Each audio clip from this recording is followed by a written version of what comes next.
and welcome to Journey with the Kellers. My name is Amanda Keller, and today we are back in the Keller kitchen. Today we are going to be making something from Disney's Princess Tiana's cookbook. Today's recipe is Tiana Style Beignets, or baguettes, or however you say it. Actually, we're doing something a little bit different today because it's actually my daughter who wanted to make this recipe, and because it was in one of my cookbooks, I said, well, you need to film it. But she doesn't really want to be on camera, so I said, well, just film your hands and I'll go over it and tell them exactly what you're doing in the video. So that's what we're doing. So these little hands that you see working, well, sometimes mine come in, but most of the time it's my daughter. So here we go. Here's the video of how to make them. So first we're going to start with 3 cups of flour, but you actually only need 2 3/4 of that cups put in the bowl. You're going to save the other 1/4 of a cup for dusting your countertop when you roll these out. So so you're going to start with just 2 3/4 of a cup. So here is the first cup, and then the second cup, and then the 3/4 of a cup or 3/4 of a cup, whichever one you want to call it. Then you're going to add 1/3 of a cup of sugar. Then you're going to add a 1/2 teaspoon of baking soda and 2 teaspoons of baking powder, which this 1 spoon that she's using is 2 teaspoons together. And then a 1/2 teaspoon of salt, and then also a 1/2 teaspoon of nutmeg. And then mix that all together so it's nice and combined, just like she's doing here. Whisk, whisk, whisk, whisk, whisk, whisk. Then in a second large bowl, you're going to mix together 1 cup of buttermilk, 1/3 cup of water, then 1 egg that you have beaten before you add it, just like that. Then a 1/2 teaspoon of vanilla extract. And then again, mix really well until it's all combined. Then you're going to add your flour mixture to your wet mixture. She's doing it a little bit at a time, which is a good idea. It doesn't say you have to do that, but feel free to do it that way if you like. So just make sure you get all of the flour mixture mixed in there real well. Now, once you get all of your flour added in, it's going to be kind of a sticky dough, and you're going to take 1/4 of a cup or a 1/4 of a cup of the flour that was left from the 3 cups and just spread it out on your work surface so that you can put your dough on top of that. Like I said, it is a pretty sticky dough, so you're going to need quite a bit of flour while you're working with it.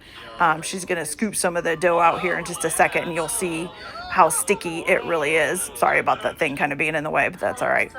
So she's bringing it out now. It's just really, really sticky, but it does work. It's just a sticky dough when you start with it. So hopefully with that 1/4 of a cup of flour being added, it kind of dries it up just a little bit. So once you get it all out on the table, she added a little bit of flour to it too, of the 1/4 of a cup that she used, to kind of thicken up or kind of dry out the dough a little bit so it'd be easier to work with. Now, it doesn't say to do this in the recipe, so that's up to you whether or not you want to do it. But once you do get it out on the countertop and you have all your flour and stuff out and you're ready to go, you're basically going to form this into a square. You can use your hands. You don't need to use a rolling pin or anything. You're basically going to pat it out into a square that's about 1/2 inch thick, okay?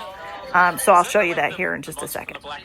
So she asked me to help with this part to make sure that she got it right. We did make sure that we put plenty of flour underneath of it and just spread it out the best that we could into a square. It actually kind of ended up being a rectangle more than a square.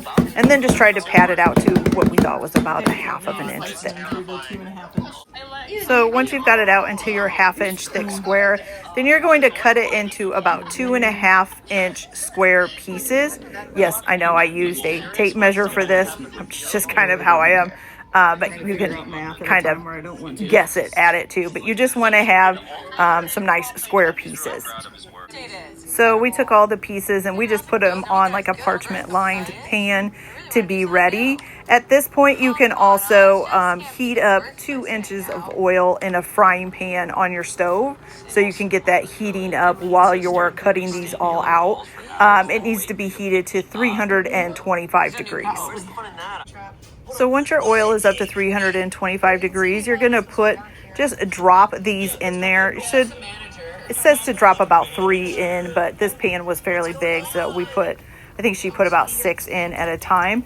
And you're just going to fry them until they start to brown on the one side, and then you can flip them if you need to. It should take about 3 minutes for the first side, and then you're going to flip them and then fry them again for about another 3 minutes.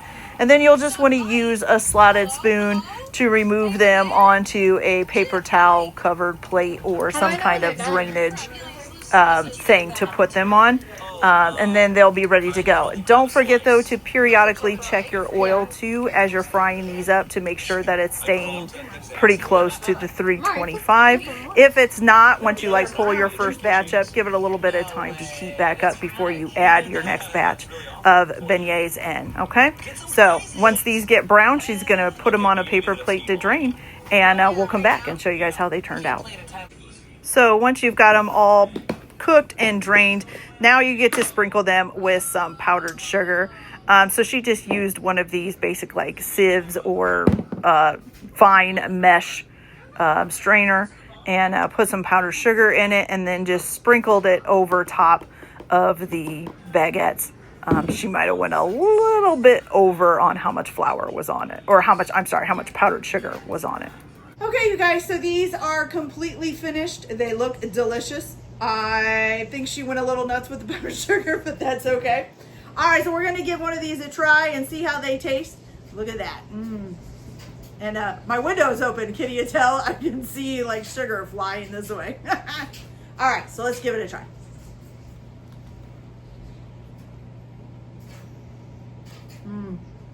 That's delicious.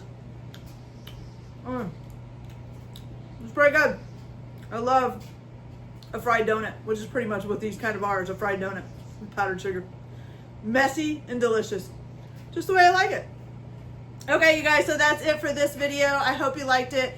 Like and subscribe if you like, or don't if you don't. Everyone have a good day. Enjoy your cooking. Keep your kitchen messy, and we'll see you later.